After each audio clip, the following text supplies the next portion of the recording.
Today, we are celebrating the 200th episode of the It Starts With Attraction podcast. It's been 4 years now that I've been doing this podcast. And to be honest with you, I took some time to really think about how the podcast has changed my life through some of the amazing conversations that I've had with people. And that's what I'm going to share with you on today's episode.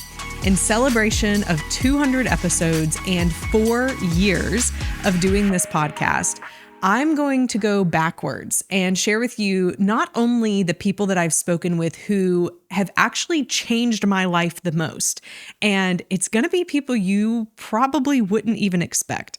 I'm also going to share with you some conversations I've had where maybe I didn't agree with something that one of the guests said. I'm also going to share with you the most inspiring people that I believe that I've had a chance to interview so far on this podcast. I'm excited to dive into all of those with you, and we will be sharing the links to the full episodes that I refer to in today's episode in the show notes. But I also want to let you know on the front end that when I originally had it on my heart to do this podcast, I was originally going to call it the Pies Cast because it's all about the pies: physical, intellectual, emotional, and spiritual. And even though it started in 2020, it wasn't an act of COVID. It was something that had been on my heart the full year before. And it was something that I wanted to do, but that I was scared to do. To be honest, I didn't know who all I'd be able to get as guests. I didn't know really all of the different things that I would end up talking about. I just knew that I wanted to have a platform where the pies was the highlight, that the focus was how to focus on yourself even when life is crazy, even when relationships are hard. What can we come back to and focus on to become our best selves, even in the face of adversity, trials, and tribulations?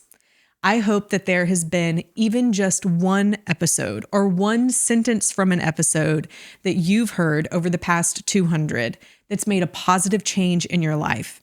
And I hope that there will be many more to come. Without further ado, well, I do want to ask you, if you haven't followed yet, wherever you listen to podcasts, please click that follow button. It makes a huge difference, not only in how the podcast can reach more people, but also in ensuring that you receive all of the updates of when new content comes out. And we have some great and exciting content that's coming up over our next iteration of the podcast and what the podcast is going to look like moving forward in the future. So be sure to hit that follow button. And if you're watching on YouTube, then please be sure to hit subscribe so that you can see all the content there as well. Now, without further ado, let's dive in to today's episode. When I think back to the people that I've spoken with that have had the biggest impact on my life, which is crazy because if I did not have this podcast, I would never have spoken to any of these people, if we're going to be real. The first person that comes to mind is Dr. David Matsumoto. This episode was done in the first year of the podcast, and I invited him on originally because he is a researcher in microexpressions, and he's done some fascinating research in terms of how even blind people who have never seen other facial expressions still exhibit similar facial expressions to seeing people when they are joyful, when they are scared, when they are angry. So there's something about how we are made and how we are wired that our expressions and our microexpressions show up in our bodies, which is its own fascinating bit of research. But here is what Dr. Matsumoto said that has fundamentally changed how passionate I am about marriages, families, and relationships. He was telling me about how he was contracted by the US government to do work in the Middle East to figure out what needs to happen to end terrorism. What a crazy thing to be asked to do, and what an undertaking of a job. And of all of that research and of all of the work that he and his colleagues did in researching that, here is what he said was the number one thing they found. If we want to end terrorism, it has to start within the home, because it is within the home that we learn to love and we learn to hate. Wow. Powerful. I can't tell you how many times I have restated that in speeches, in team meetings, in conversations with people to really drive home the need, the not just the need, the fundamental necessity to focus on the people in your home and how you love them and how you show them how to love other people. I think to where we are currently in America, especially with an election season coming up, which ironically, there was an election season coming up when we first did this podcast in the first year that it started. But when I think about how there's so much opportunity for hate, and I think about people that I've known and unfortunately how they've taught their children that people who are on the opposite political spectrum are bad people. And it's just not true. It's just not true. We cannot have homes, families, societies in America or anywhere else in the world where we teach other people to hate someone else just because they have a different belief than we do, or they see the world differently, or they've had different experiences than us, or they look different than us. Hate is not the answer. If we want to end terrorism, if we want to end hate, it starts within the home and how we teach each other how to love. That was my favorite episode. And you never would have thought it. From Dr. David Matsumoto, who has made a fundamental impact on me. Great episode. I highly encourage you to go and listen to the whole thing. The second episode, and really the rest of these aren't in any specific order. They've all been impactful to me in different ways. But the other episode that came to mind for me was my episode with Dr. Carol Darsa. This was again in the first 100 episodes that we had on the podcast, so it was still relatively new. I was still doing the podcast out of my old house. Sometimes the internet was spotty, sometimes it wasn't. It was up in the bonus room. My husband and I were sharing the office, so many times when I was doing a podcast interview, he was out there hashing out a paper or sometimes playing video games, which would drive me crazy. I just need silence when I'm trying to do the podcast, but we made it work. The episode of Carol Darsa was one of the first episodes, if not the first episode that I did that talked about trauma. And I loved the way that Dr. Carol Darsa talked about and defined trauma. And I'd never thought of it the way that she defined it. She boiled it down really simply, and she said, trauma is when we feel overwhelmed by the circumstances that we're in and powerless to do anything about it. Overwhelmed and powerless. Now, the extent of how overwhelmed and powerless we feel will differ based on how traumatic the event is, how grand that event is. Rape, incredibly traumatic, very overwhelmed and powerless to do something about it. Being mugged, sexually harassed, experiencing a war or some kind of natural disaster. All of those are very traumatic experiences. But there are other experiences that we have in our life where maybe you didn't feel safe in a certain situation and your parents told you that you were just overthinking it, but you felt overwhelmed yet powerless, although it was to a lesser extent than some of those, as some might say, bigger T traumatic events. It was from this conversation that I actually realized, and maybe the better way to say that is I admitted to myself that I had experienced quite a few traumatic events when I was younger that I hadn't dealt with and I didn't want to deal with. But putting that definition to trauma and realizing to an extent, normalizing it, but also realizing it doesn't have to be like this big, scary thing, and admitting to myself that some of the things that I went through when I was younger were traumatic, allowed me the freedom to begin to explore what that looked like and how to heal from that. It was from that conversation that I actually ended up deciding to seek therapy. So I actually decided to go through EMDR, which is one of the best therapies out there for really overcoming traumatic events, big T or little t. And it was a process. I found a therapist. We went through a couple of weeks of just preparing me to go through EMDR. And if I'm going to be real with you, the things that came up through that experience weren't the things I thought would. There was actually a lot of different situations that my brain had kind of linked together. And through the process of EMDR, it allows your brain to process things that you haven't processed, things that you've maybe stuffed deep down and the like. And so a lot of different experiences that I didn't even think had hurt me or were that traumatic came up. One of them being, and I will share this one, but kind of through EMDR, they encourage you to think of the first time you felt a certain way. And you go through a lot of questions to figure out what that feeling is.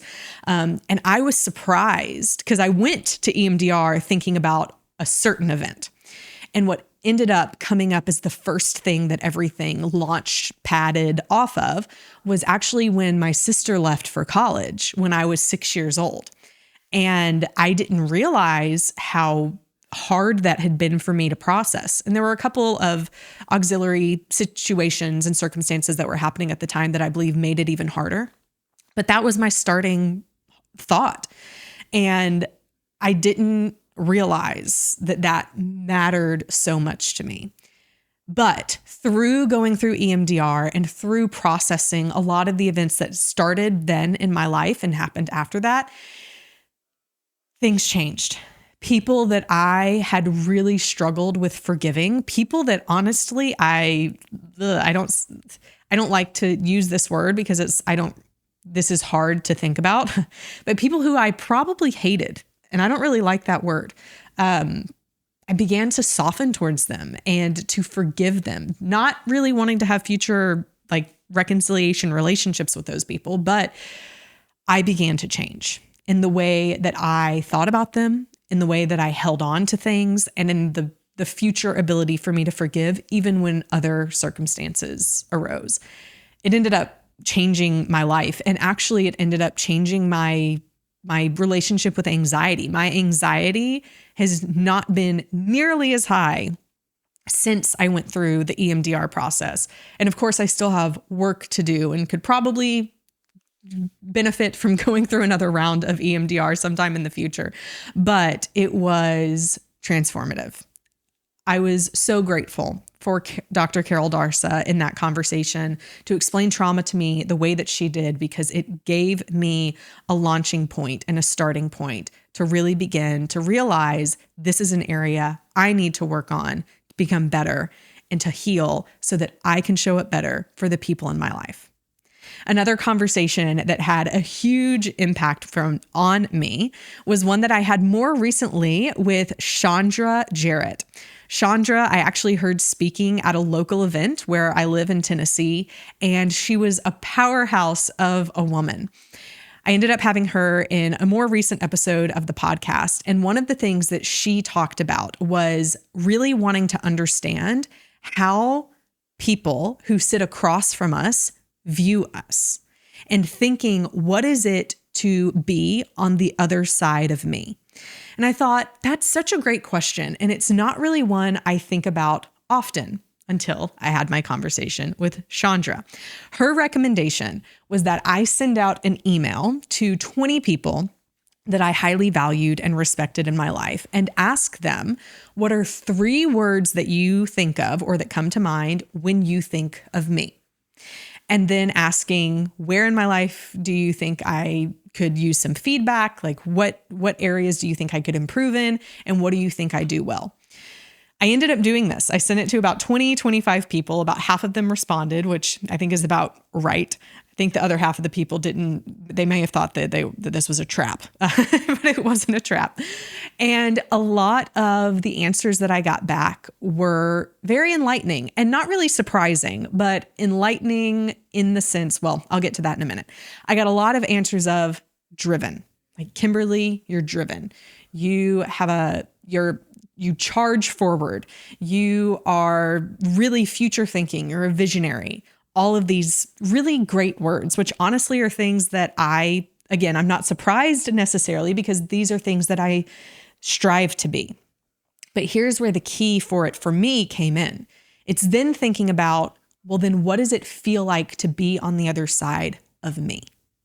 If I'm driven all of the time, do people feel like I don't care about them?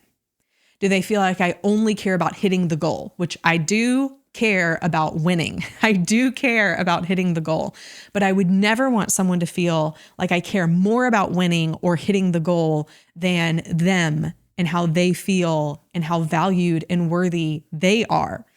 And so it's really thinking through, there's great qualities that each and every one of us have, and that would come to mind when people think of you. But then the harder thing to do is to think through, how does that come across? And what can I do to make sure that when people are sitting opposite of me, that they feel seen, that they feel loved, that they feel heard? And that is a great opportunity that I was honored that Chandra encouraged me to do. And I encourage you to do something similar because it allowed me to pause, which is not something I typically do, and to really think through, how do I want to come across? And is that the words that people gave to me? Are those the things I want to be? Is that what I want to be known for? Or do I have an opportunity now to begin to change things about myself so that people see me more in line with the kind of person I want to be? I can't remember, and I didn't pull it up this morning to look at before doing this podcast. I can't remember if anyone said anything like, you're compassionate. Maybe I think actually one person said compassionate, or you're loving, or, some of those words that actually are more of the reason that I'm so driven within me. But I don't know that those are always the things that people end up feeling when they interact with me. So it's been an opportunity for me to really sit back and ask myself, how have I prioritized things in my life that maybe are not in line with the actual person I want to be? What are the ways I'm showing up in where I'm maybe not coming across the way I want to come across? And it's been a really helpful exercise for me. In that same vein, another conversation I recently had with Mike Foster was one of my favorite conversations that I've had on the podcast.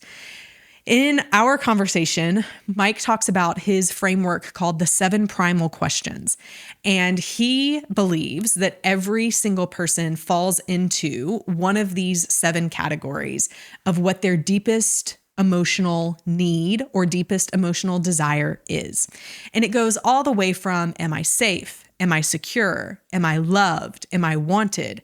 Am I successful? Am I good enough? And do I have purpose? In fact, I think those were all 7 that he covers in his book and in the conversation in the podcast that we had. And what I loved about our conversation was he doesn't approach this idea of where you fall in one of these 7 buckets, one of these 7 questions, as a way of becoming a victim. It's not, am I safe? And then I kind of sit and wallow in how I don't feel safe. In fact, why this conversation was one of my favorites is because he takes the stance that your primal question, kind of your biggest emotional need, ultimately can become your greatest strength, your greatest gift to society. Now, I loved this because I hate my primal question. When we went through it and I said, this is the least one that I want to be of all of these. And it was the question of, am I successful? And that really bothered me. And you'll see it in the podcast. I become very uncomfortable at a couple of points because I thought the last thing that I want, maybe the truth of the matter is, the last thing that I want other people to think I care about is success. It's not really a good attribute. It's not a virtue from scripture that we see we should care about or anything else in the world. So I was like, this is the worst one of any single one of them. Yet it is mine. And so what I loved about what Mike Foster said is he said, it's not like, Kimberly, maybe at your unhealthiest. I don't know if he worded it that way, but how I remember it is like, Kimberly, maybe at your unhealthiest, that is, That's what it is. Like, am I successful? Am I winning? Am I hitting the goal? And am I, showing that there's fruit from the efforts that I put in?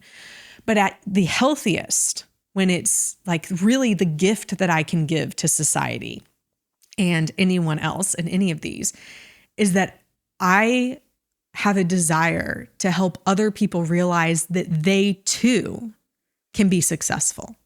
And it's not just about money, and it's not just about winning. It's really, because he asked me the question, like, what is the message that you want to give every single person? And I say it at the end of every single podcast. I want people to know they are strong, that they are capable, that they are worthy of doing amazing things.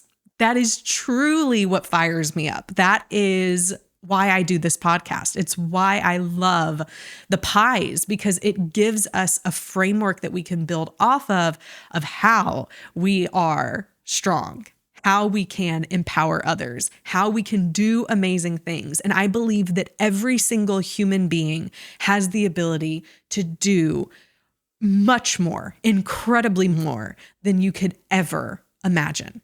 I truly do believe that. And so when I'm in a good and healthy place, my primal question of, am I successful? When I realize, okay, Kimberly, I am successful.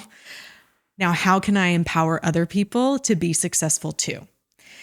But it's not just about me. I loved in the interview how every single one of these questions, for someone whose question is, am I safe?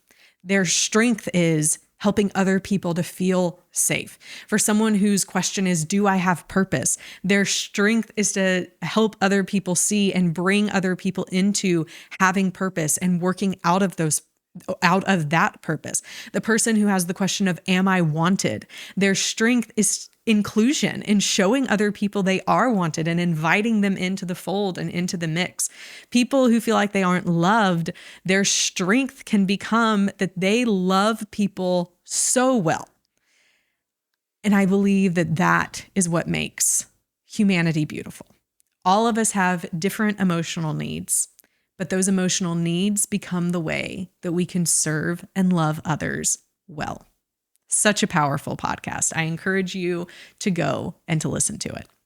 Now, there's been a couple of episodes that I, again, have been amazed at the kinds of people that I've talked to. I have gotten to speak to Dr. Helen Fisher, who is the head researcher at Match.com. She's also been the pioneer in the field of limerence, in the field of romantic love, and in the research that she's done there. I've gotten to speak with Dr. John Gottman, who is one of the most renowned relationship and marriage experts and researchers in the entire world. And both of these conversations I'm going to talk about separately have been fascinating. I love speaking with people who are experts in their field, who have great research understanding and can speak on just a different level from even my own level in helping me understand how the world works. Now, both of these episodes, though, in their own right, had some controversy and had some things that I didn't even necessarily agree with. And some people sent in some emails. We're going to talk about it. So the first episode, I'll start with Dr. Helen Fisher, a behavioral anthropologist. That is her background. So in the work that she has done as a social scientist, as a social anthropologist, has really been to look into cultures and understand why people do some of the things they do. So amazing, fascinating conversation. I mean, she gave a lot of insight into romantic love, into why we love, into how we love, and so many things. But the other thing that she gave some insight into was why people may be driven to have multiple partners. So in this, she was talking about how in primitive ideology that men have a drive, like biologically, men have a drive to want to spread their seed to multiple women because biologically it is their way of ensuring that their genetics can thrive the most. So basically, like men may have more of a drive to want to have multiple women as sexual partners because they want to have more children to ensure that their lineage lives. Okay. I don't agree with this. I want to make this clear. I didn't make it clear enough in the podcast, and I got some backlash on it. I don't agree. Let me say it this way. I do agree that that is likely a motive that men have. I think that, like, you can't really dispute that that may be a biological driver of why men may want to do that. Okay, great. I don't disagree with that. I don't agree that it's something that we should do. I don't agree that it's something that men should do. And I don't agree that it makes happy, healthy families. But here's the thing, and this is what I believe we as a society in general miss all of the time in research. Research doesn't necessarily always tell us the right thing to do. Research simply tells us why people do what they do. Now, I don't know about you, but I know a lot of people who do things that are really stupid. And if we were to look at some of the research of some of these things, a person might conclude, oh, well, if the research says that people do this because they have a drive to do it, then we should all do it. No, that is like what my mom always said growing up. If everyone else jumped off the bridge, would you? No. Now, when I was a teenager, I was like, well, yeah, because then everyone would be dead and I wouldn't want to be alone. But no. We wouldn't, right? When other people do stupid stuff, that doesn't mean that we all of it shouldn't mean. It should not mean that we all of a sudden go and do that thing too. But here's the thing. Society normalizes and begins to think that things like having multiple partners. This is not something, like if we look back over the past 100, 200 years, ethical non-monogamy, polyamory, like those were things that were not part of our culture. We don't agree, or we didn't agree. And I don't agree.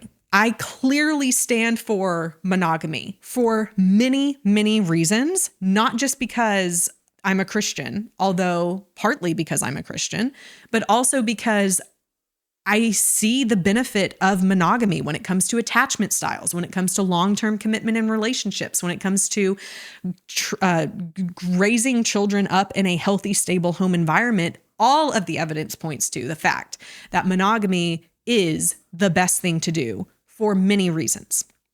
However, people still are driven to want to have affairs. I realize that's a strong statement. People still are going to be attracted to other people, and we still have to choose daily to commitment. We still have to choose daily to love our spouse. We still get to choose daily till death do us part. So, Dr. Helen Fisher said a couple of controversial things, that being one of them, that probably being the main one. And what I want people to understand is she wasn't saying that that was the right thing to do. She was simply saying that's what people do. She's just explaining human behavior. She's not directing human behavior. And there's a huge difference in that. Overall, Helen Fisher's brilliant. The work that she's done has been amazing. Her understanding even of how dopamine and serotonin and testosterone and estrogen can lead us to be attracted to certain people and not attracted to other people is fascinating. And you can learn way more about that in the conversation that she and I have together. Overall, though, fantastic conversation. Highly encourage you to go and listen to it. Then I had a conversation, well, actually before, probably a year and a half before that conversation with Helen Fisher, I had the honor to speak with Dr. John Gottman. One of my key takeaways from my conversation with him is I asked him the question, what is the one thing that if a couple does this, gives them the biggest opportunity of having a healthy, satisfying marriage? And I thought of a lot of things that his answer could be, but his answer shocked me when he said, stay curious. Really, if you want a healthy, thriving, satisfying marriage, The main thing that you can do is to stay curious about your spouse. When they wake up in the morning, ask them what they dreamed about. During the day, ask them what their dreams are. What do they want for their future? So many times we stop being curious about our spouse. We assume that we know everything about them. But if you think back to when you were dating, you were so curious about your spouse.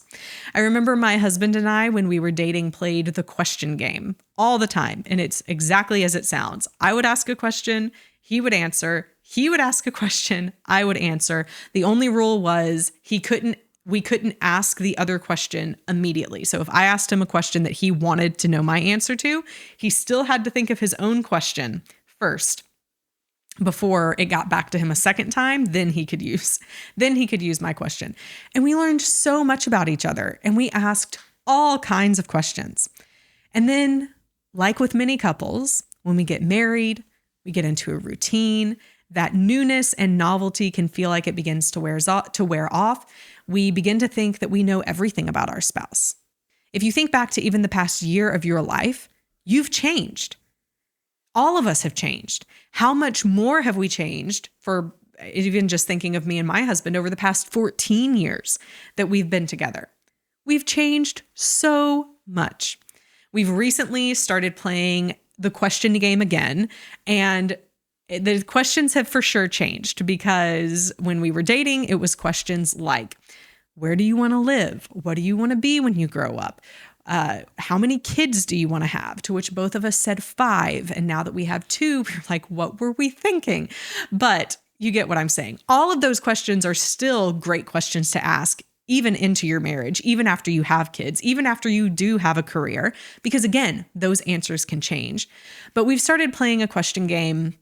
We're actually using a card deck right now. And one of the questions that we asked last night, so now every night before bed, we just pull one of the questions and we ask each other that question and kind of let it simmer with us. And so last night, the question was, when was the last time that you experienced something miraculous or unexplainable? And we ended up having a great conversation. And when would we have ever thought to ask each other that question? But we learn a lot about each other, even in continuing to be curious and to ask questions. Now, similarly, there was a controversial point in Dr. Gottman's interview when I don't remember if I asked him about monogamy or how it came up, but monogamy did come up. I may have asked him the question. And his answer was, and I think I worded it something like, do you believe that monogamy is important for marriage? Something like that. His response was, it is a high risk behavior to not be monogamous. But couples should talk about whether or not that's something they want to explore.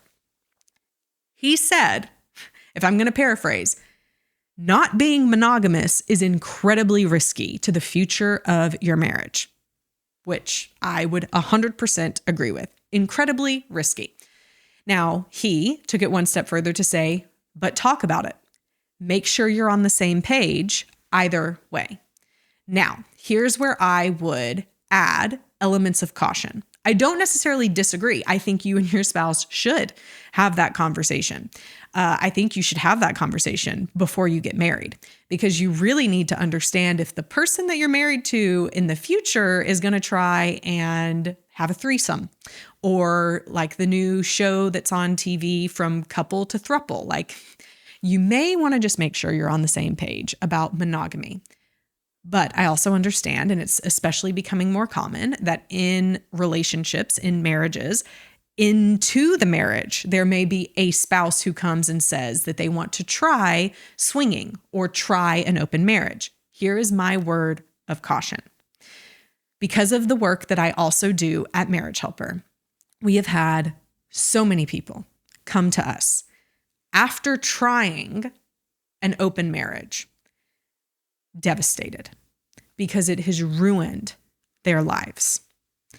I do think that you should have open conversations and be on the same page about monogamy. And I do really encourage you to stay monogamous. Even though it might sound enticing and exciting and alluring to bring another person into the relationship, to try new things sexually, here is what I know. I know to be true. When you bring someone else into your marriage, it erodes your marriage. It erodes trust. It erodes passion. It erodes intimacy. It erodes your own self-esteem, and it erodes your future. It will mess with the person that you are. You will turn into someone else, and it probably will not be someone you like. That is my PSA when it comes to discussions of whether or not to be monogamous, separate from my belief. And of course, I do have strong religious beliefs about monogamy as well that people will love to debate me on. They will love it. There's another video that Dr. Joe and I did about ethical non-monogamy, and several commenters under that video saying that we're just spouting religious beliefs, that there's so many benefits to ethical non-monogamy. They have their right to believe what they believe, and I have the right to be right. That it hurts people. It hurts children. It hurts you. Please proceed with caution, and I would encourage you to not do it. There's so many ways that you can grow in your marriage. You can re-spark the intimacy. You can re-spark the passion. And I promise you, when you do it that way with the person that you have committed to for life, with your husband, with your wife, that you will ultimately have way more satisfaction, excitement, love than anyone who's doing it otherwise. So those are some of the controversial episodes that I've ended up having on the show. But I want to end with two of the most inspiring episodes that I've had the honor to have on the It Starts With Attraction podcast. The first one is my conversation with the CEO of Charity Water, Scott Harrison, and how he was a person who was a very successful nightclub owner. His lifestyle was one of those in which he was just chasing what felt good in the moment. And ultimately, he ended up realizing that nothing about that was satisfying. He ended up having a complete life turnaround and decided to commit his life to doing something to help other people. And with this began Charity Water. Charity Water has served so many places around the world to bring them clean water, because we in our Western world take for granted so many of the privileges and blessings that we have, like clean water. And through our conversation, he told a couple of stories about going into other areas of the world and seeing how they were living, trying to bring clean water to them. And one of them that was the most heartbreaking was about a teenage girl who went one day with her bucket, walked forever to go and get clean water, because that's how they have to do it in many parts of the world. And on the way back, ended up, as she was getting close to home, she ended up dropping this bucket of water. All of the clean water ended up falling onto the ground. And she was so ashamed of what she had done and the fact that she didn't have enough energy to even go back and get more. This had completely wrecked her as a person. The only outcome that she saw for herself was to just kill herself. And that was her reality. And that's the reality of so many places around the world that you and if you have the ability to watch this video, you likely don't experience that on a day-to-day basis. And that story broke my heart, because there are people out there who need water, who need basic necessities.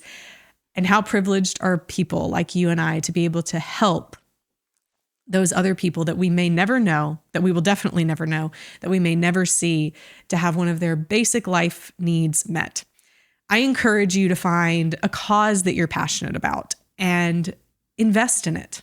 Give to it. Out of your fruits can become someone else's life-saving line. Maybe it's charity water, maybe it's not. But I encourage you to really think through what you can do to give back to someone else who's in need. The second inspiring conversation that I've had was with JT Olson, who is the founder of an organization called Both Hands. This organization has directly impacted my life.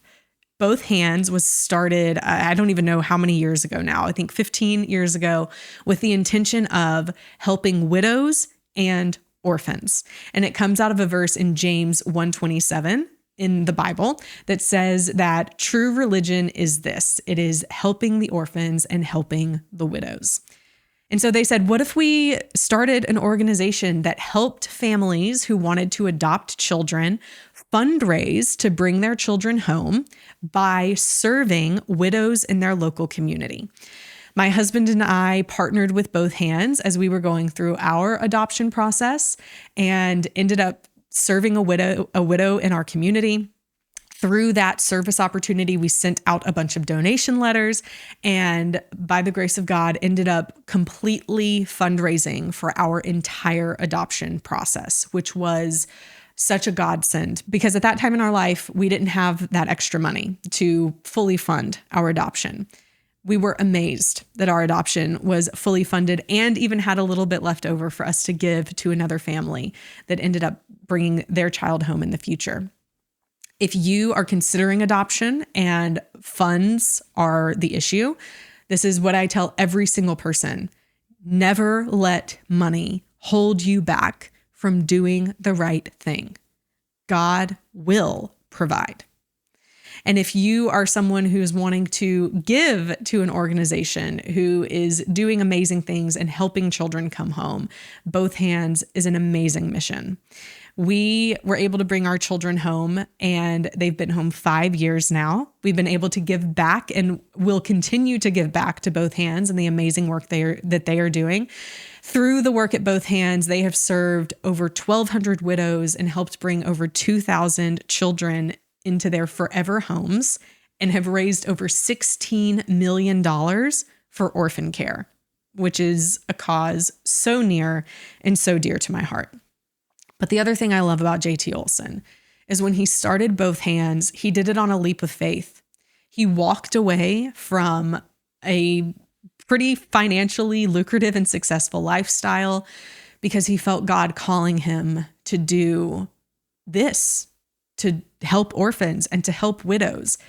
And because of his yes to God, over 3,000 lives of widows and orphans have been directly impacted. Now that is a legacy to leave. So what is that legacy for you? What is it that you feel like God may be calling you into next, but you're scared because you don't see how it's going to work? I encourage you to take the leap of faith, even when you can't see it. It's even how Marriage Helper started. When Marriage Helper started years ago, it was because Dr. Joe Beam, also my dad, was very unfulfilled in a very financially successful job. And he left it all. He left it all, and he and my mom used all of their life savings to start Marriage Helper. And Marriage Helper had a lot of hard roads ahead. There were a couple of years that he and I both went without paychecks, but we were so dedicated to what could happen at Marriage Helper that we persevered in the midst of all hardship because we believed in the mission. And look at the legacy Marriage Helper has left now. We've served almost 25,000 couples just in the past 14 years. And marriages have been saved and families have been kept together, all because one person said yes to what God was calling them to do. I love stories like that because it's an inspiration. And I hope you find some inspiration into how you can begin, not to just focus. I mean, a lot of these episodes we do focus on how to eat healthier, how to work out more, how to, be emotionally available to people in your lives. And all of those are good because those are ways that we can become our best self. But it doesn't really matter that we become our best selves if we keep it all to ourselves. The goal is to make a difference in the world, to make an impact beyond what we ever thought was possible. And I believe every single one of you has a calling and has a purpose and has the ability to do that. So what's your next step? Those are my favorite episodes over the past 200. I would love to know what yours are. If you're watching this on YouTube, comment below what have been some of your favorite moments from the It Starts With Attraction show or podcast. And if you're listening on podcast, on Apple Podcasts, Spotify, wherever you listen, again, please hit that follow button. But I'd love to hear from you on Instagram. You can find me at Kimberly Beam Holmes. But before we go, I want to let you know that we've loved the past 4 years, but we foresee the podcast continuing to go for many, many more. You've already likely seen some of the changes that we've begun making in the show. We're having more solo episodes where I'm doing deep dives into research and into the science of certain things and some tips and tools that we can use to enhance our sleep, to shift our anxiety to where we're less anxious. And there's a lot more like that coming. In fact, those may not have even released yet by the time you're watching this, so keep your eye open. But we really want to bring an intentionality to the guests that we're bringing on the show, to the topics that we're covering. And we want to make sure, as always, that they are relevant to you, the listener. You're also seeing that there are some longer episodes. We used to have some 20 or 30-minute episodes, and you're likely now seeing that many of these are 45, 55, an hour. My solo episodes now are like an hour and a half. You know what? You don't have to listen to them all in one sitting. You can listen to them over a period of a couple of days, but we really want to give you depth into the topics that we're covering and make sure that we are delivering to you the best possible content in the areas surrounding the pies that we can. So I hope you begin to love the changes that we've made as we begin to bring on even more amazing guests, have even better episodes, and ultimately do even more inside of the podcast to help you become your best self, physically, intellectually, emotionally, and spiritually. Thank you for joining me the past 4 years. It would be nothing without you. Until next week, stay strong.